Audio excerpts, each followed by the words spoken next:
Hi hello నమస్తే welcome to my channel. నిన్న star మా పరివారం అండ్ కిరాక్ బాయ్స్ అండ్ కిలాడి గర్ల్స్లో నిఖిల్ని చూసారా అండి? సో నిఖిల్ని అడిగిన క్వశ్చన్స్ని మీరు విన్నారు కదా. సో మీకేమనిపించింది? నాకైతే షోస్కి పిలిచి నిఖిల్ని అనుమానిస్తున్నారా లేకపోతే అవమానిస్తున్నారా అన్నట్టుగా నాకైతే అనిపించింది. ఏ మనిషికైనా అది అమ్మాయి అయినా అబ్బాయి అయినా ఒక లిమిట్ వరకు ఏదన్నా కొన్ని క్వశ్చన్స్ అడిగితే బాగుంటుంది. బట్ పదే పదే బిగ్ బాస్ తర్వాత బయటకు వచ్చిన తర్వాత నుంచి నిఖిల్ ఎక్కడ కనపడినా ఒక క్వశ్చన్. సో మీ లవ్ స్టోరీ ఏంటి, మీ లవ్ స్టోరీ ఏమైపోయింది, ఏ క్వశ్చన్స్ అడుగుతున్నారు.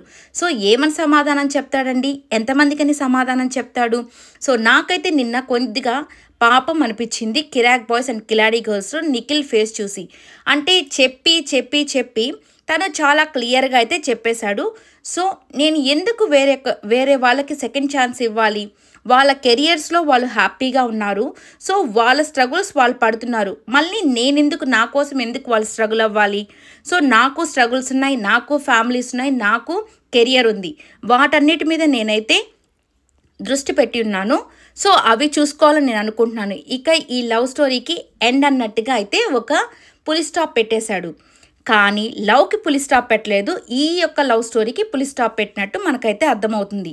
తను చాలా క్లియర్గా చెప్పాడు, మన కోసం ఒక మనిషి, ఎదురు చూసే మనిషి ఇంట్లో ఉండడం అనేది చాలా ఇంపార్టెంట్. కాబట్టి నా లైఫ్లోకి ఇంకెవరైనా మంచిగా వస్తే యాక్సెప్ట్ చేస్తా, లేదు అనుకుంటే మా పేరెంట్స్ చెప్పింది వాళ్ళని నేను చేసుకుంటాను. సో లవ్ని నేను ఎండ్ చేయట్లేదు, కానీ ఈ యొక్క స్టోరీకి పులి స్టాప్ అని చాలా క్లియర్గా చెప్పేశాడు. అలాగే స్టార్ మా పరివారంలో అయితే హరి అయితే చాలా పంచ్ డైలాగులు అయితే వేసాడు నిఖిల్ మీద.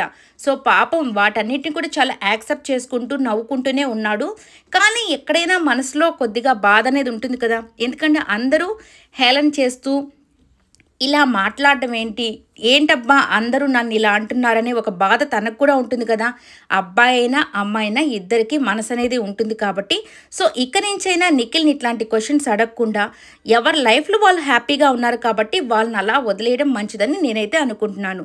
సో వాళ్ళని అభిమానించే వాళ్ళకు కూడా మీరు కూడా వాళ్ళని హ్యాపీగా అలాగే ఉంచండి. మీరు కూడా ఎటువంటి కమెంట్స్ పెట్టకండి. Thank you so much for watching. I hope ఈ వీడియో మీకు నచ్చినట్లయితే లైక్ చేయండి, షేర్ చేయండి, కామెంట్ చేయండి అండ్ సబ్స్క్రైబ్ చేసుకోవడం మర్చిపోకండి. Thank you.